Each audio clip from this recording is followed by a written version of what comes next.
Bruins defenseman Brandon Carlo remained overnight at Massachusetts General Hospital and was released Saturday morning. While the Bruins practiced in Brighton, Carlo was resting at home in Charlestown. Meanwhile, the NHL's Department of Player Safety saw what referees Dean Morton and Pierre Lambert did not. The league said Saturday morning it offered Capitals winger Tom Wilson an in-person hearing, via Zoom, for boarding Carlo in Friday night's game at TD Garden.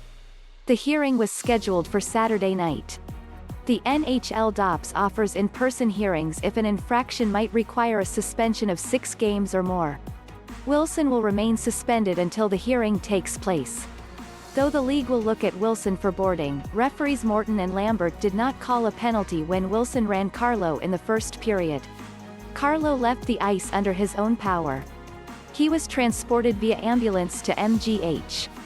Wilson, who in 2017-18 was suspended 4 times in a 105-game stretch, an unprecedented run, according to the league, has not been in such trouble since.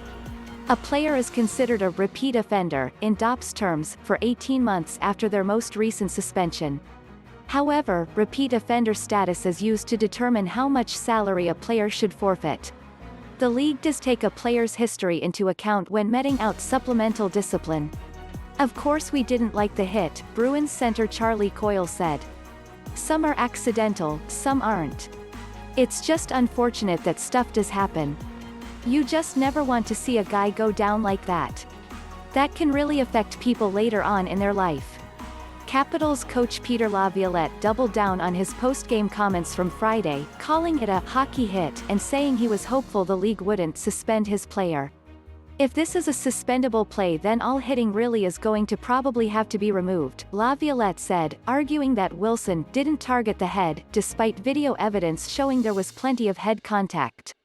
"I hope the player's okay, but for me, the call I think was correct on the ice Friday night." Matt Grzelcyk, who missed most of the 2019 Stanley Cup Final after he was boarded by St. Louis's Oskar Sundqvist in Game 1, said Wilson's hit felt familiar. "Just feel for Brando," he said. "You never want to see it happen to anyone. We're all thinking of him and praying for good health." In Carlo's absence, Connor Clifton moved up to the second pair, teaming with Jakub Zboril. Urho Vaakanainen drew into the practice lineup, skating with Jarred Tinordi. Vaakanainen, who appeared in 4 games from February 21 to February 28, recorded a pair of assists in his first 2. Coyle had testA false positive rapid test after Wednesday's morning skate landed Coyle on the league's COVID protocol list. Coyle, who was asymptomatic, tested negative later that night, and was cleared for Friday's game after 2 more negative tests.